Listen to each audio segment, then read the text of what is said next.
Bakıda şok. Bakıda qadın etdiyi estetik prosedurdan sonra üzünün pis vəziyyətə düşdüyünü deyir.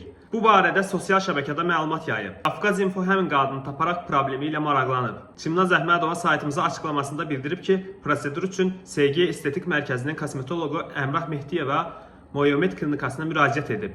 Qadının sözlərinə görə adı çəkilən həkimin yanlış müalicəsi və uğursuz proseduru səhhətinə ziyan vurub. Əslində o həkimi 3 ildir izləyirdim. Əl işlərini bəyənirdim. Öz Instagram hesabımda tək diqqətimi çəkən şərh bölməsinin bağlı saxlaması olub. Ancaq aprelin 30-u dəraltı çapıqların tənzimlənməsi prosedurunu etdirmək üçün yanına getdim. Ona ağrıya qarşı çox həssas olduğumu dedim. Ancaq həkim heç bir ağrının olmayacağını bildirərək prosesə başladı. Lakin mənim həmin anda vəziyyətim pisləşdi. Prosedur yarımçıq qaldı.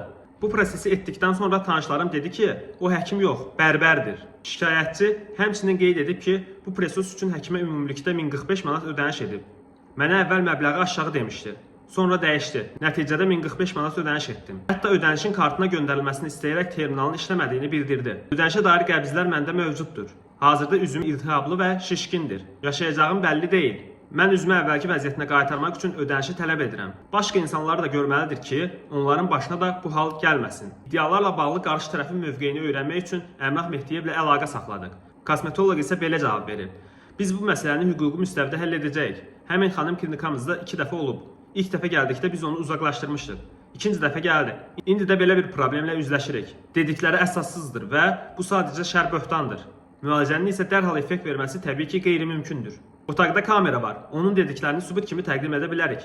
Prosedura başlamazdan əvvəl ağrıya həssas olduğu üçün bütün tibbi hazırlıqları gördük. Bərbər işləmək məsələsinə gəldikdə isə həmin peşə sahiblərinə hörmət edirəm. Ancaq mənim öz sənətim var. Bu iddialarda heç bir əsas yoxdur.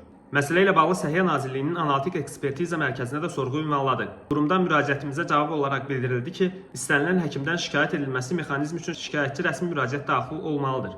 Şikayətçi həmin klinika ilə münasibətləri təsdiq edici sənədlərlə birlikdə Səhiyyə Nazirliyinin Analitik Ekspertiza Mərkəzinə müraciət edərək göndərməlidir. Yalnız bu halda işçi qrupu tərəfindən araşdırma aparılır və ehtiyac yarandıqda plandan kənar yoxlama açılır.